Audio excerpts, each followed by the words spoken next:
academic and pedagogical credentials to this task.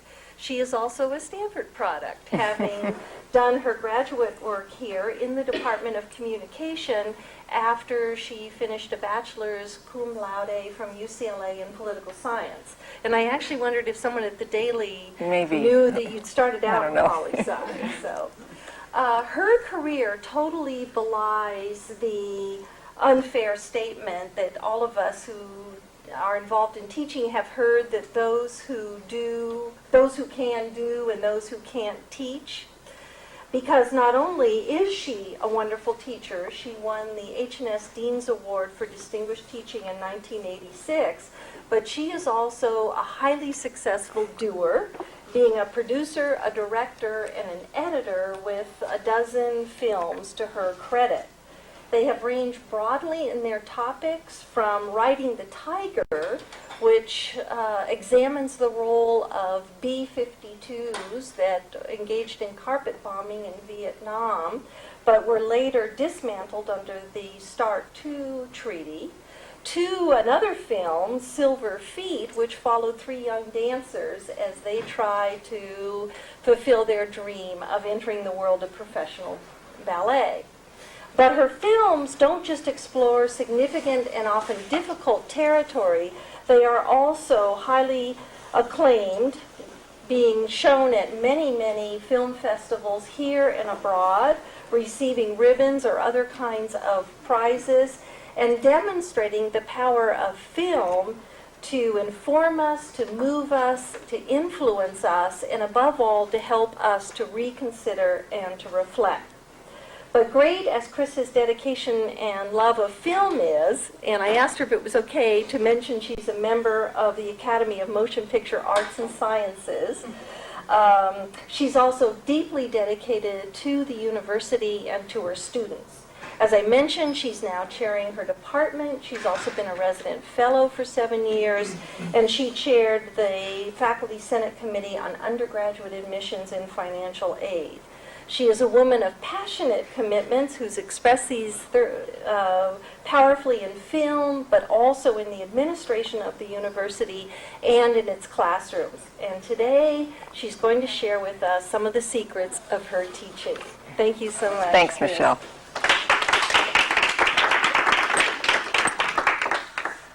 Thank you for that nice introduction. When Michelle asked me to see if I would like to teach one of these, offer one of these talks, I knew right away I wanted to talk about project-based learning, because that's what I've been doing here at Stanford for 17 years. And in a sense, it's the default for people who are teaching in visual media production, that you would work with projects. But I've actually been able to apply project-based learning to other environments as well. So I think it's something that we all need to think about in our teaching here at Stanford or any large university. And I know there are probably people here today in this room who have done a lot of project-based teaching, and I'd love to have a time at the end of my talk to discuss that, because I know that there are so many different ways you can go about it. Let me tell you, first of all, kind of provide you a little context for where I'm coming from with the projects, and that has to do with the program that I belong to most closely, and that's the documentary film and video program in the communication department. And I say that because many of you may not have heard of it, but it is the foundation from which I operate. And we accept 8 to 10 graduate students every year for a 2-year master's program, during which they entirely create projects to learn the skills of becoming a motion picture documentary producer. So they'll work in film, they'll work in video, they will be making projects, and when they leave, they will have 4 major portfolio pieces which they will be able to share with future employers, enter into film festivals, and basically use as a way to show that they have developed an individual filmmaking voice while they're here at Stanford. I've also used the same techniques for project-based learning in my courses with undergraduates. I've taught video production undergraduate courses numerous times, and love working with undergrads in seeing their vision come through with their undergraduate video production. So that's where my start is for this topic. I know that in some sorts of disciplines in the university, it's probably a little bit harder to think about bringing projects into the course, but I have to say that there are so many benefits in addition to just what the student learns, because it really creates, I believe, a very rich and very mutual learning experience for both the faculty and the students. In a sense, it reinforces the more mentoring and guiding aspects of teaching and allows the students to also teach the teacher, because as the students become experts with their projects, they are in fact bringing information to us as teachers that we may not have had before. So it becomes not exactly an equal relationship, but there's so many, when you think about the power relationships between teachers and students, this is a time when that can be equalized a little bit, and there's more of a mutual journey that's undertaken, if you will, which I think is really very valuable and very engaging and empowering for the students. It's also a great opportunity for students to learn how to collaborate. And I think that it's important as students get out into the world where so much of their work life is going to be involved in group activities, collaborative activities, task solving, that they really need to understand what that means and to develop the interpersonal skills for both sharing ideas with people and using other people's ideas to come together for one major project, possibly to negotiate conflict, which sometimes will come up in work environments. And I think it's just giving them a chance to be launched into the real world in a way that we need to do as much of as we can while we're also providing students with a very solid liberal arts or technical education. So I love doing project-based courses, and I learn something from my students all the time. In the 17 years that I've been teaching, it's a new adventure every time I teach a course because we're embarking on all these projects together, and it's a very exciting opportunity for me. When Michelle mentioned I was a resident fellow at the dorms, and I remember when I was that we had a saying that our job was to comfort the afflicted and afflict the comfortable. And I think that, in a sense, you are afflicting the comfortable when you introduce a project into a course. Students are very comfortable working with absorbing lots of material through reading and lecture and giving it back to us and interpreting it through papers and so forth, or maybe by discussion in section. These are things they're comfortable with. They set their own schedule for these things. They adjust to their own work style. And it's a little bit unpredictable and uncomfortable when they undertake a group project. And so I think it's a really important new step for them to be working with other colleagues, student colleagues, trying to come up with a concept that they can develop into the project and then taking it and nursing it through along the way. So I do think that's an important part of it, and you will find a little resistance sometimes from students who aren't so sure they want to undertake a project. So that's something to be thinking about.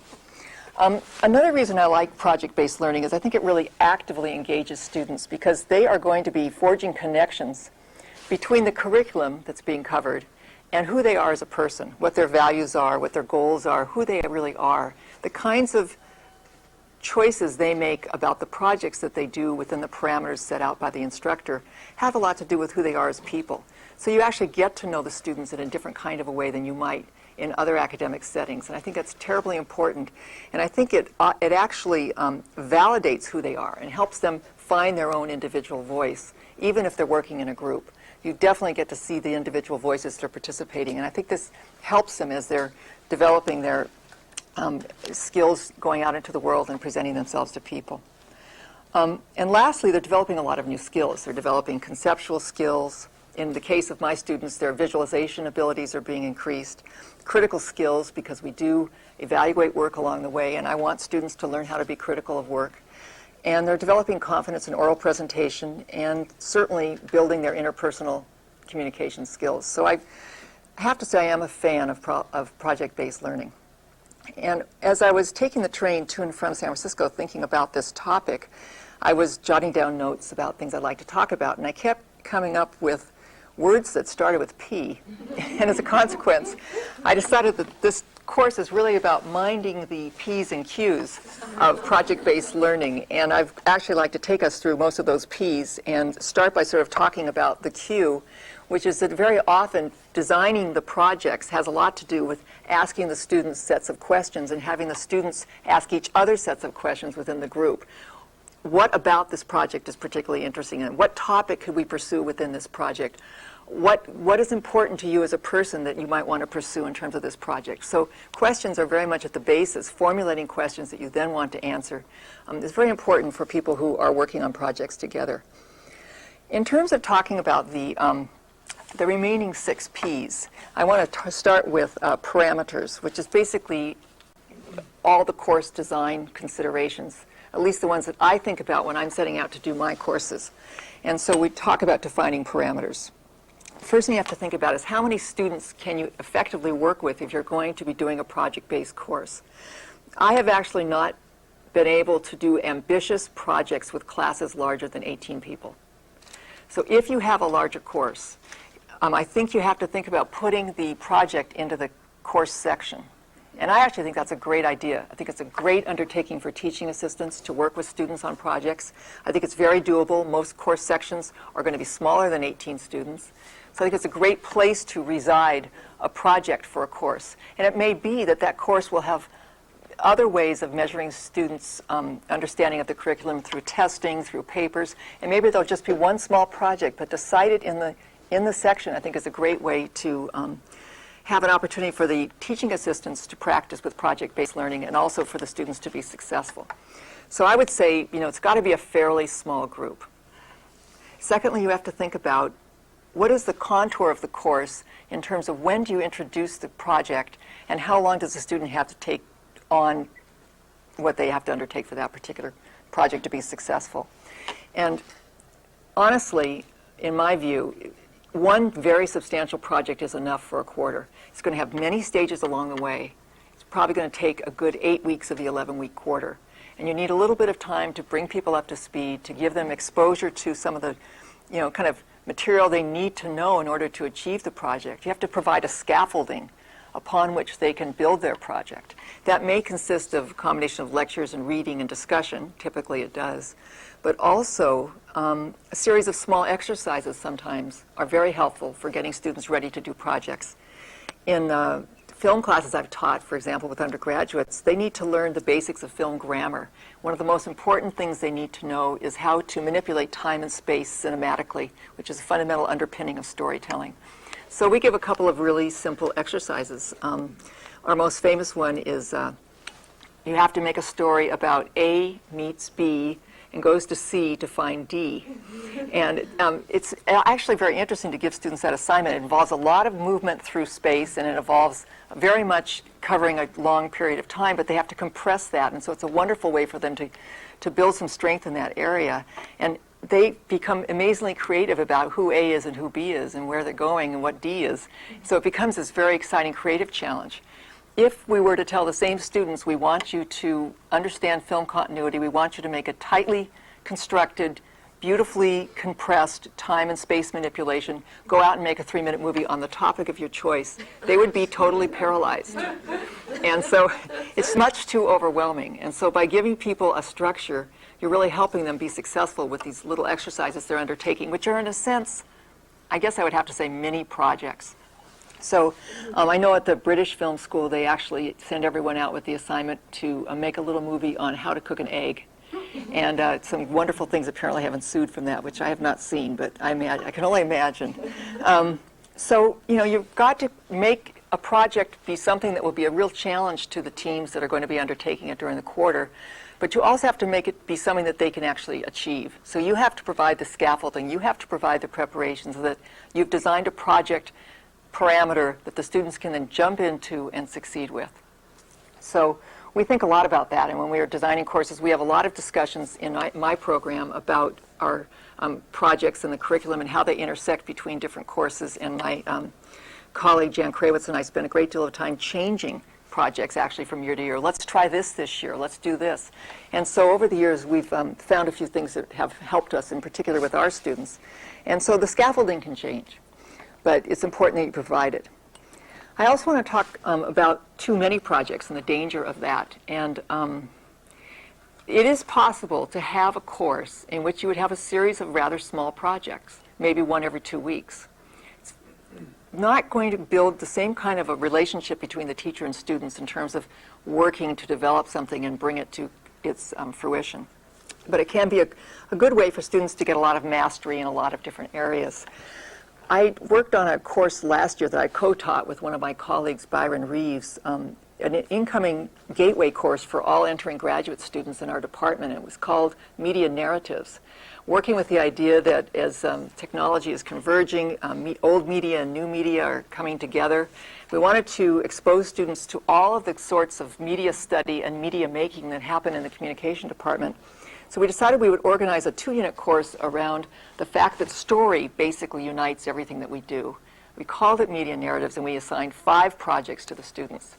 And that was one project too many, which we learned by doing, and we actually deleted a project along the way.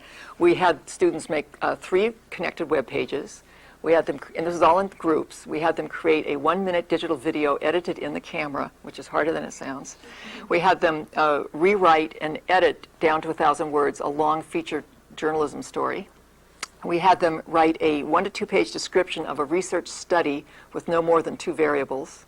And we also had them work in teams to come up with a 1-page business proposal for a media business. We actually ended up dropping the journalism assignment because people were a little bit overwhelmed.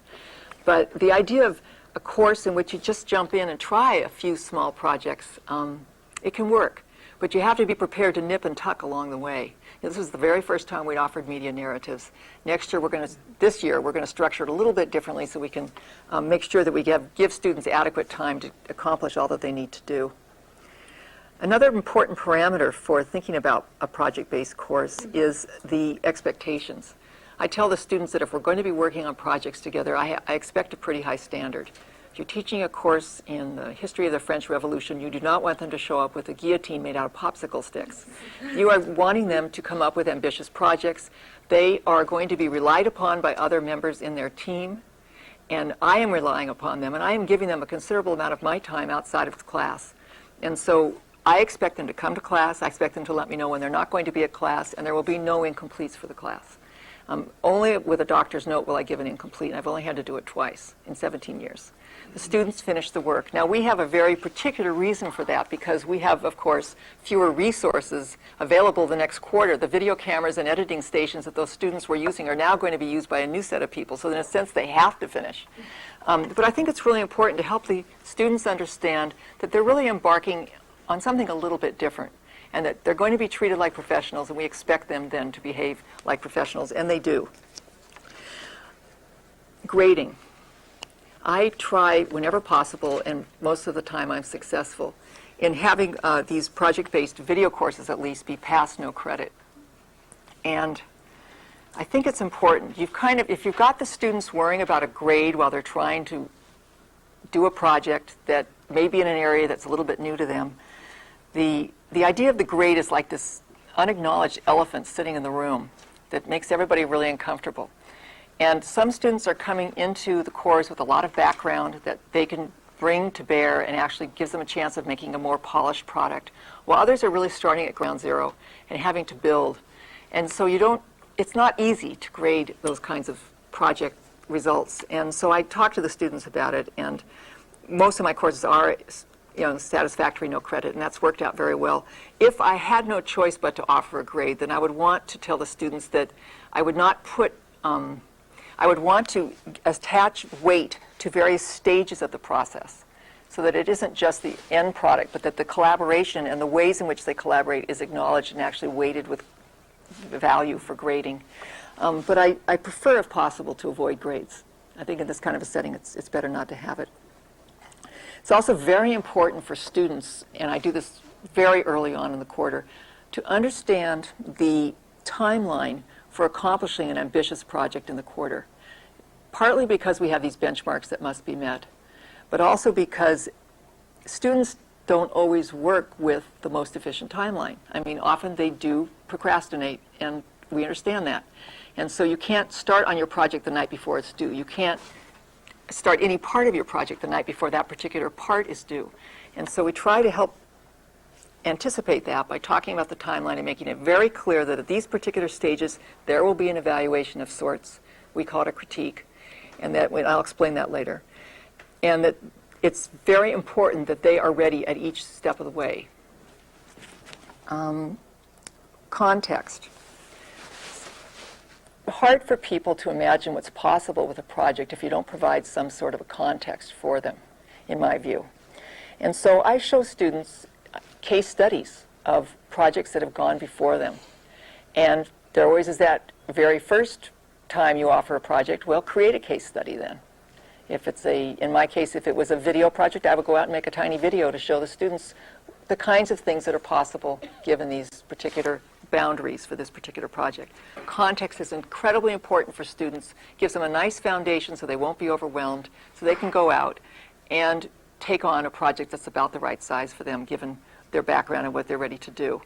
I actually find myself taking notes from year to year on particular hurdles that students had to work with in order to achieve success in certain projects, so that if I do happen to screen a project for students, say 2 years later, I won't forget what incredible impediments they had to rise above or what avenues they had to pursue in order to achieve that project. So when I talk about case study, it is more than just showing the finished project or a copy of the finished project, but actually noting and keeping an archive of the kinds of challenges that those students met along the way. So that works really well. One of our first assignments in the graduate course is to make a 3-minute black and white film in the fall quarter of their first year as young entering film students, and that's much harder than it sounds, by the way. And we spent about half a class one day with the 3-minute film festival, where I show them about 15 examples of 3-minute films that have gone before. And of course I picked very different formal styles, very different topics, so they can get a sense also of some of the aesthetic considerations that they can bring to bear for the project. So I'm kind of getting a double whammy here, getting the context, but I'm also showing them the possibilities. And I think it really helps them understand where they fit within that project, which is, I think, terribly important. Next, I want to talk about partnering. This is about how do you form the groups that are going to undertake these particular pieces of work. I like to, if possible, involve the class in active group collaboration from the start. It doesn't always work in every class I offer, but for the most part I try to, because I'm really doing basic detective work to try to figure out who might be good partners for these projects as we move along through the quarter. And early on, I make it very important that I stress that I want the students to get to know each other. And again, I fall back on an old residential education trick, which is the game whereby you meet the person next to you and talk to them. Everybody breaks up into little groups of 2. You talk to the person next to you for 3 or 4 minutes. They talk to you for 3 or 4 minutes, and then you introduce that person. You're not introducing yourself. Often people become a little bit tongue-tied when they're introducing themselves. Yet I find if they're introducing their neighbor, they do a much better job. Not only am I learning something about the neighbor, but I'm also learning something about the neighbor because of the way they're responding to the introduction. And then I'm learning something about the introducer in the way in which they're making that introduction. So it's a pretty revelatory experience. And if people are obviously sitting next to people who are friends of theirs, I do try to break that up a little bit so we don't have people introducing people that they know so much, but actually getting people to get to know new people. As I move through the quarter, I as I start to introduce the project for the quarter, I do also try to break the class down into small groups to talk about potential ideas for these projects. And these are not necessarily going to be any of the partnerships that they're going to have later, but just to start brainstorming with other people. So I might, for example, introduce the parameters of the project, define the project, and then give everybody a minute or two just to jot down their own particular ideas, just in writing on paper, just even almost like a word web of ideas that come to their mind. Then put them into small groups, maybe if it's a class of, let's say, 16, 3 groups, 5, 6, something like that. To start sharing those ideas amongst themselves. And the fact that everybody has something written down means that everybody has to speak. You can't just have the most dynamic people in the group say, well, what about this idea? And let's do this, or how about this? You literally have to go around the group and let everybody participate, which is really important. And at that point, that group can then break into some kind of a discussion about what 3 topics or what 3 ideas are emerging from their group that they would like to share with the rest of the group when we reconvene. And I move around the room and eavesdrop on these conversations, and trying not to say very much, but mostly to observe, and just to get a sense of personalities and the kinds of ideas people are coming up with, just to sort of investigate. Again, I'm looking for potential partnerings. So I bring them back together and I have them then present these 3 ideas that would be possible for the project, and I have different students in the group present each idea. So it's not one leader, because there usually is one leader, but 3 different people presenting one of each of these 3 ideas, so we get as many people speaking as possible. There are other ways as well that faculty put students together in groups, and I'm probably sure that you've heard of this, but I do want to note it because I think it's extremely interesting. Larry Leifer in the Mechanical Engineering Department, who's been very involved in the Learning Lab, the Stanford Learning Lab has done a lot of work on project-based learning. Actually, in one of his design courses in mechanical engineering, he has all the students take the Myers-Briggs personality inventory test to actually find out their personality types, and then he puts the groups together based on complementary personality types. And that idea has actually been poached and used in a number of different places. I worked with a course in Sweden last year with 80 engineering students doing systems design, and they were all put together through the Myers-Briggs inventory. So it does spread a bit around the globe. I'm not personally sure how effective it is. I know I'm an ENFJ, and I'm married to something that's completely incompatible with that, but it's been 25 years and we're doing fine. So I got to believe that, it's maybe not something you want to hang your hat on completely, but pretty interesting that they do that. Then I assign partners, and I can basically I usually do that through email, actually. It's just easier. It's more neutral. I just say, here are the partners for this quarter's projects, and I just tell them. And by this time, of course, I've already created a class phone, address, and email list. And I do all 3. A lot of teachers just put down email because that seems to be the mode of discourse that's safest and easiest. But actually, I really like students to know where they all live, because I think it's important. You may have a neighbor in Stern and you're living in Castano. You don't eat with them, so you don't really know. And you find out that, in fact, you're close neighbors. And so I like to have a full address list. There's lots of communication that's going to have to go back and forth during the making of projects. If there are multiple projects in a course over a term, then I would rotate partners, absolutely. And in fact, in our graduate program, we rotate partners throughout the whole 2 years that they're there. So they do have 5 different crew experiences in their first year. They, as much as possible, not working so closely with the same group of people each time, but since there are only 8 to 10 students, it gets pretty difficult. By the thesis year, the second year, when they're doing their thesis projects, it's practically like an analytical question on the GRE, sort of how to put the crews together in yet another fresh way.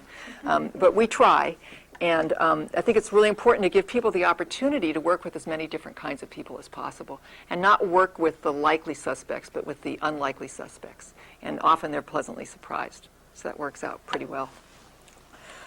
In terms of process, I feel strongly that students don't think enough about process, about how valuable it is to acknowledge all the steps along the way and give them the amount of attention that they need in order to be successful at the end. And so we put a lot of emphasis in our program on process, and I individually do as well.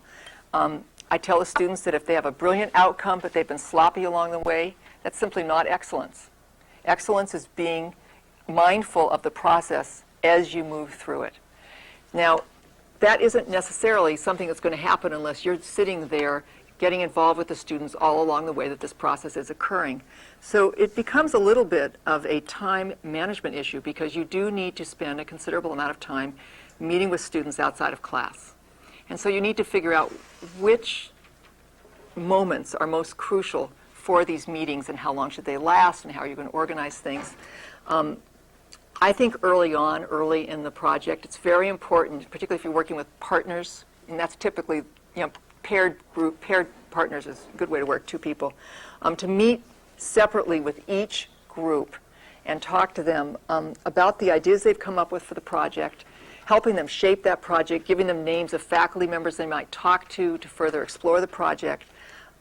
Talk to them about sort of some of the conceptual challenges. Here's where, I'm talking about working from questions. Here is where I will ask the students a great many questions about what brings them to the project, what about this topic interests them, why did they select this particular twist to pursue for the project, what is it that intrigues them.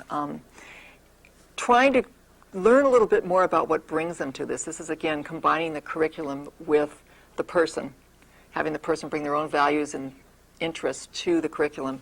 I want to learn about that, but also trying to understand what's really important for them to emphasize in the project and what can maybe drop away. And of course, it's very much going to depend on what you're doing in your courses. In our courses, very often people will have highly intellectual, non-visual projects that they will present. And it's my job to inform them that this sounds like a wonderful feature story for a magazine, but it's not a movie. And that movies need to be visual, and you need to know what your movie is about. You need to know what your movie is not about. And you have to be very clear about that, and that's what the conceptualization process involves. And so meeting with students in their pair to just go through all of that is very, very important. And I typically organize, let's say a class of 18 people, I'd pretty much assign 9 sections of 20 minutes each. And you can accomplish quite a lot in 20 minutes, actually, to help shape, define, and massage that project and send the students out on their way to get to the next level of research and planning, which is when they actually do follow up. They do their library research. They get out into town and they meet subjects. They talk to different faculty members. They start to develop, in the case of my students, a film. And I expect from them to come back at the next meeting with a very fully developed pre-production package, which is what we call it, but it's a written piece that includes a formal concept that describes what they're trying to do, the thesis statement, which gets to what they believe they want to show us through this particular project and why they want to do this, background material that any reader would need to know before they would embark on watching this particular film, the actual movie, what is it going to look like? They can provide me with a sequence outline, they can provide me with a treatment, but they have to show me the movie on paper as they imagine it at that point. Now, they're making nonfiction work. It's going to change. Life changes. Things change. But they have to have a structure in place that they know will be a solid film, that they know will work, and they need to be able to communicate that to me because I'm going to be helping them delete certain things, add certain things, ask questions, suggest things. I need them to have fully developed that. In the case of some assignments, I even require a storyboard, little sketches, so that the students can let me see sort of where they're planning to put their shots, because that kind of thoughtfulness and precision is very important when they get out in the world. The problem with video cameras is that they're sort of like a hose. You can go out and shoot anything, and if you're not mindful of what actually needs to be in a shot, you're going to end up with a lot of oatmeal. So you have to be very careful about that, and we talk about that. It's interesting, you find that sometimes students just get very set on one particular aspect of something that they must capture or get for their project, and it really isn't what the project most needs. And so it's your job to kind of gently pry them loose from that rock and make them think about a few other rocks that are germane. I'm currently working with a student who is making her thesis project, and she's making it about 4 elderly nuns who protested last year at the School of the Americas protest, which happens annually. The School of the Americas is a very notorious training ground for mostly Latin American, kind of human rights violators, but Contra-type people in any way. There's been many protests over the years, and these 4 nuns were arrested. What makes it interesting is that they are 68, 71, 76, and 88 years old, and they were all sent to federal prison for 6 months. So her movie is about these nuns, and she's going to be getting interviews with them in prison, but also getting them released from prison, going back to their convents. She was very upset because the School of the Americas protest this year was happening actually about 2 weeks ago. I've got to get my project approved. I've got to get out there. I've got to film that particular protest. I'm going, Renee, no, you don't. Think about it. What's really important about your story? You can get archival material. You can get news footage of the protest. What's really important is the relationship you're going to be building with these nuns, the access you get into the prison, the opportunities you have to follow them into the convent. The other part can be filled in. It's not going to be critical to your film. And as it turned out, she was able to get 2 hours of digital video footage that someone donated to her from last year's protest, which is the protest they were arrested at anyway. So, she's in much better shape, and she used the time much better. She went back and did a site visit to the prison and met the nuns for the first time and did some, pre-interviewing and build relationship building, which is so important for a project to be successful. Much better expense of her time, but that came from a lot of conversation that she and I had, much as I would have had with this pair of students, about what really needs to be part of that project and what can be set aside. And regardless of the discipline that you're working with, I know that you're bringing your own skills to helping students sort that out. After the project is sort of set and ready to be launched, I don't really feel I need to meet with the students separately anymore, and that it's actually much more useful to meet with them using small group settings where we'll maybe have 3 projects meet together. And so in my case, since I'm working with visual media, we'll be looking at, let's say, a rough cut and a fine cut of the work.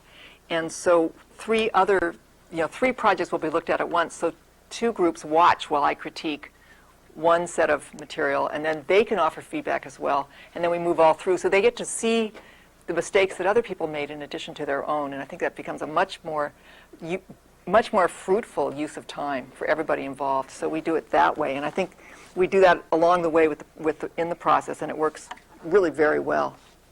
I also give the students a calendar at this point. They are pretty busy with these projects, so I actually use a calendar creator program where you lay out a month on a grid, and you actually can type in the various deadlines. And the students really like this because they can then add, the days when they're going to be doing interviews, or the days when they're going to be in the library, or whatever. They can put it all in there, and it's laid out for them like a quilt. So, it might be helpful if they don't have those calendar creator programs on their computer for you or your TA to put something together that's on a grid so that they can it's the timeline in a different form. The timeline's already on the syllabus, but somehow having it in some kind of a monthly calendar seems to help people. I want to talk now about problems, and I want to talk about anticipating problems, because there's going to be problems. And in anticipating problems, what I like to do is describe scenarios in class for problems that might occur in order to help avoid having those problems occur later. And so we spend a little bit of time talking about that. In many cases, projects are going to be taking students off campus. That's hard. Stanford is a very beautiful campus. It's also an enormous campus. It's one of the largest campuses in the world, actually. And you can have a very rich student life and rarely leave Stanford. Maybe if you do public service, you get out into the community, but otherwise you may be going to the movies, Miyake Sushi, Cube Billiards, and the shopping center. I mean, you're not going that many places. And so the students need help to combat that campus isolation. They need help getting out into the world. And really, I think as teachers, we need to use our own connections in the community to help students go out and find things. And I actually keep a little file of useful people in various areas that I can call upon beyond the very rich Stanford faculty, which provides a wealth of support to student projects. I try to hook them up with people in the community that can help them as they go along. And even something as simple as knowing, being able to tell the student that there's a directory of local organizations at the Palo Alto Main Library, and if they're looking to work with a local organization, they can go to that directory and they can see all 120 groups that exist and have registered with the city and get their addresses and get the names of the contact people. Something that's simple. And yet there's also then the physical challenges, which is how to get to the Palo Alto Main Library, because most Stanford students, if you ask them, would not even know where it is, and why should they really with the libraries that we have here. But actually physical movement off campus can be difficult for some students, and you do have to think about it. I especially have to think about it because students cannot take video equipment on bicycles, or if they do, I definitely don't want to know about it. But really transportation can be a problem. Far fewer students seem to have a car at that point than you think.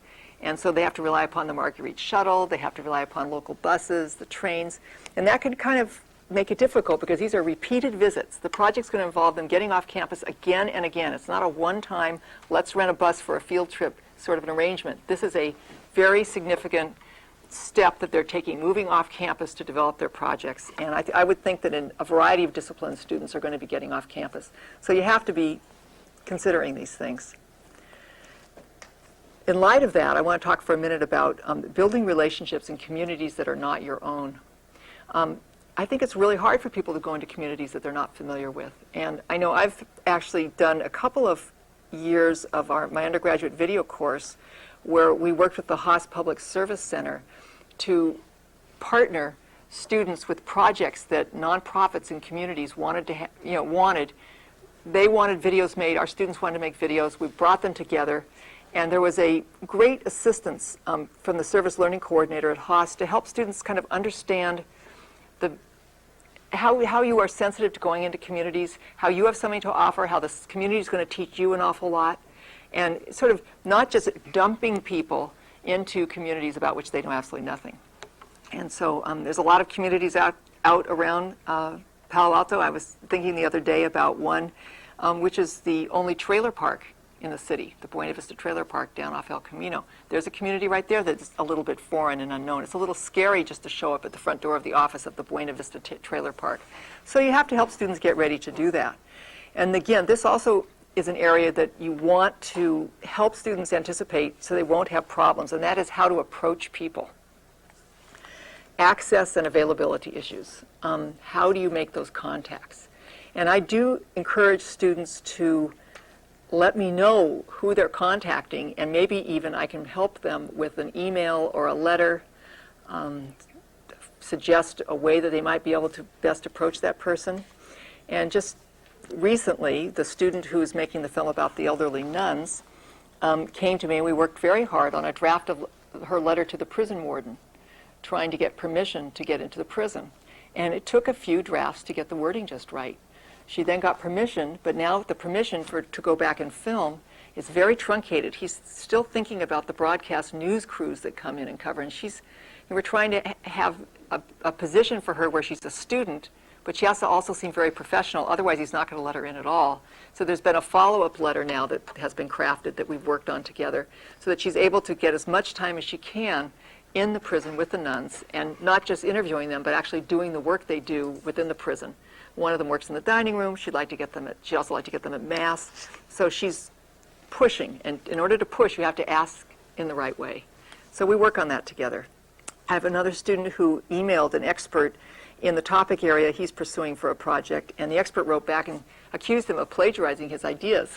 And the student came to me and was completely upset and said, these are he said, everybody writes about the same thing about this topic. I don't think this guy has a market on it. I just told him I was making this topic. I said, well, let me see all the emails that have gone back and forth between you and this particular faculty member actually at another institution. And as soon as I saw the chain of emails, it was so clear to me that it was a total miscommunication. There's no problem here. All my student needed to do was to send another email that was a little bit clearer about who he was, what the program was, what he was attempting to do, and explain that he was simply looking to this person for maybe some advice, maybe some suggestions of where to go to contact possible interview subjects or to get archival footage. He showed me a draft of the email he wrote that did that. We agreed it looked good. He sent it off. He got an immediate response back from the person saying, I didn't understand, and of course I'm very happy to help you. And it was a great learning experience all around. And actually a great learning experience for me because I didn't even know this student was contacting this person, and I hadn't probably done a good enough job of encouraging him to come to me before he set out to talk to him. So again, this is a problem I didn't as fully anticipate. I somehow was thinking about the prison warden all along, but I wasn't thinking about just this other scholar. So helping students understand how to approach people, you can avoid a lot of problems if you help them anticipate that. Problem students. There always are going to be a couple every year or so, a couple years. I haven't had too many actually, but occasionally you'll have a laggard who does not want to do their share for the project. And this is very, very uncomfortable. It's much easier to let a situation like that sort of fester underground than to bring it up and actually acknowledge the conflict and manage it and work it out. And I do bring this up with students because I think it's incredibly important that they learn how to negotiate, learn how to work out conflicts, and learn how to address those head on. So I actually sketch out that scenario, and I encourage people to deal with these problems when they come up right away. And if they cannot be dealt with in various ways that the students attempt, then I do encourage them to meet with me, and we'll have a little chat. And usually when I do that, I'm trying to model good negotiation skills for both students that are there. And basically just using simple inquiry and active listening to get each student to give me their point of view on what they think is going on. And very often what I thought was so clearly, a problem turns out to be more, again, a miscommunication than anything else. And often I will state back to the students what I hear them saying and ask them if that is exactly what they intend, because sometimes they don't hear themselves sometimes. And usually we're able to come to some kind of an accommodation. And I think this is an important part of working in groups. It's an important part of building collaborative skills. So though I don't love it when we have laggards, it is the way, the world works that way. You're going to have that, you're going to come across that in the world. So you need to think about it. Another, I don't want to exactly couch it as a problem, but something else I wanted to just mention is a very interesting experiment I was involved with, which had to do with distance learning project-based learning. Interesting combination. I was invited to participate in a communication systems design course, an engineering course actually, in Sweden through KTH University. And they put students into groups. There are about 80 students in the course. They put them into groups of about 5 or 6. There are about 12 teams. And their job was to solve real-world technical challenges that were either developed by the teachers as possible projects or were posited by high-tech companies like Nokia and Ericsson that then would actually provide some financial support for the students to develop the projects. To solve some of the challenges that this new technology needs, that products and services that need to get out, how might they be employed, what are some of the technical challenges, what are some of the marketing challenges. In any case, one of the deliverables for this particular course, in addition to all the work the students did on these high-tech ideas, was to make a video about whatever it is that their project was about. So if it was a wireless system for people to communicate in a school district, if it was, whatever it might be, they actually had to visualize the use of that particular cutting-edge technical development. And I thought that was a great idea. I thought it was a wonderful addition to the project assignment that the students would actually have to visualize the implementation of this high-tech device or service. And that was where I came in. I was asked if I would try to help them improve that particular part of the deliverables, because they had some pretty mediocre productions up until that point. So I agreed to design some web course modules that covered some of the basics of media literacy and visual thinking and all of that, and how you go about making a little project. Did about 7 chapters of that, and then they asked if I would come to Sweden to deliver some lectures introducing the students to some of these ideas, which I did do. But I only did it I only did it if I could also meet with the students for these very same kinds of group separate idea meetings that I had been having all along with my students here at Stanford. So I was there for 2 days of lecturing, but one whole 3-hour block was set aside so that the students were in groups around the room, and I would just move from group to group and spend 15 minutes with each group talking about the possible visual ideas they were starting to come up with for their project, which did a couple of things. First of all, I was able to help them with their shaping.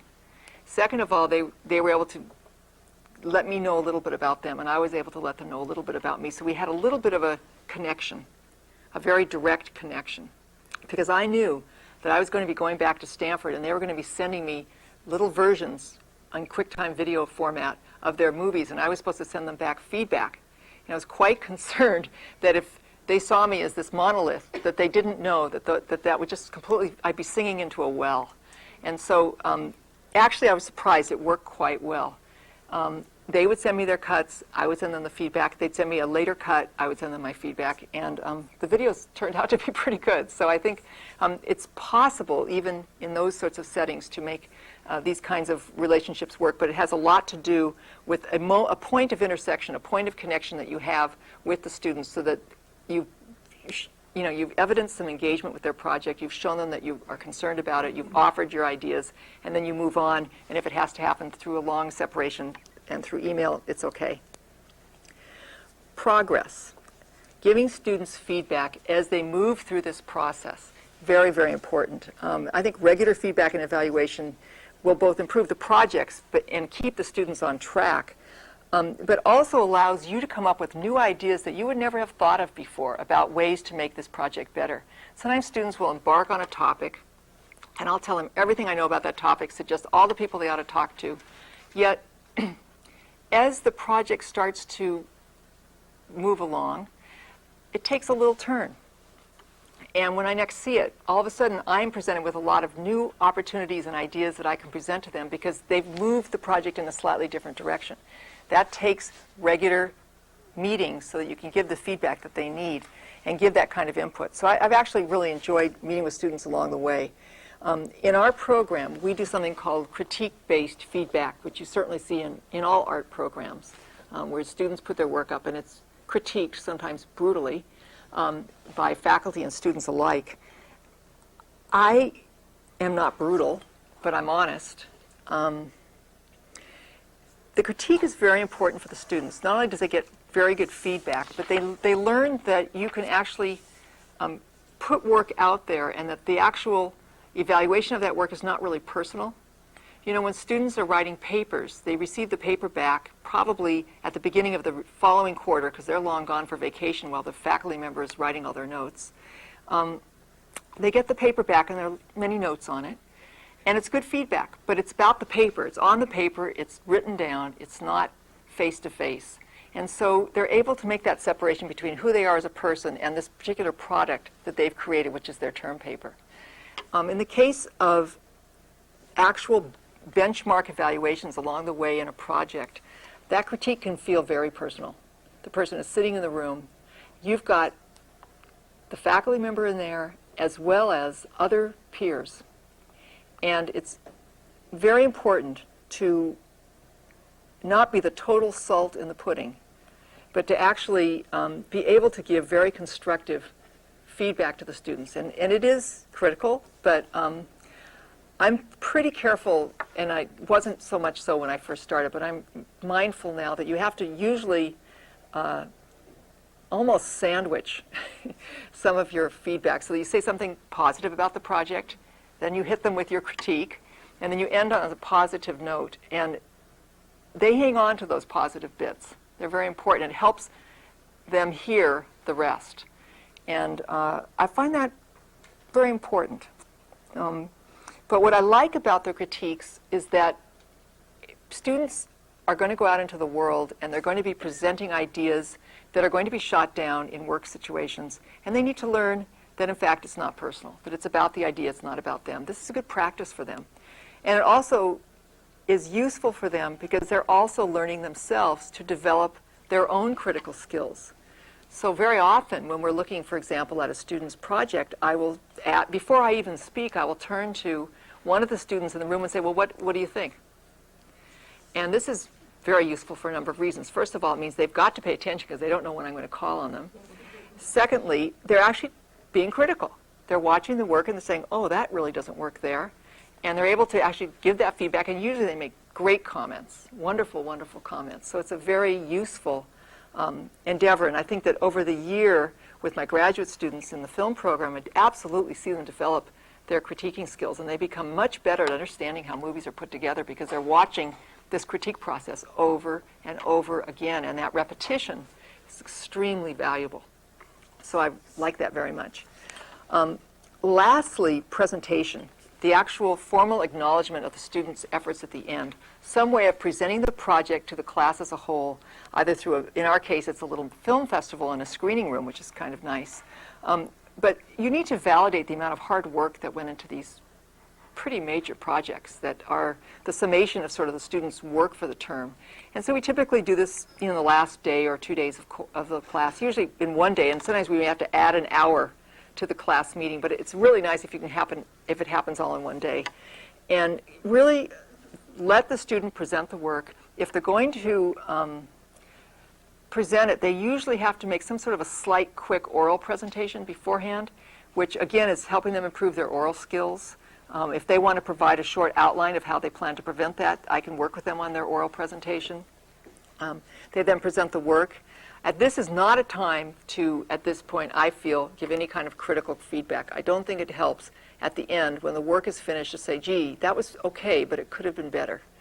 Because honestly, when you're sitting in a room with your peers, you know if it could have been better or not. You know if you could have worked harder or not. And you have that moment of recognition when you realize your work perhaps is not as good as the work that came before yours or after yours, or that it held up pretty well.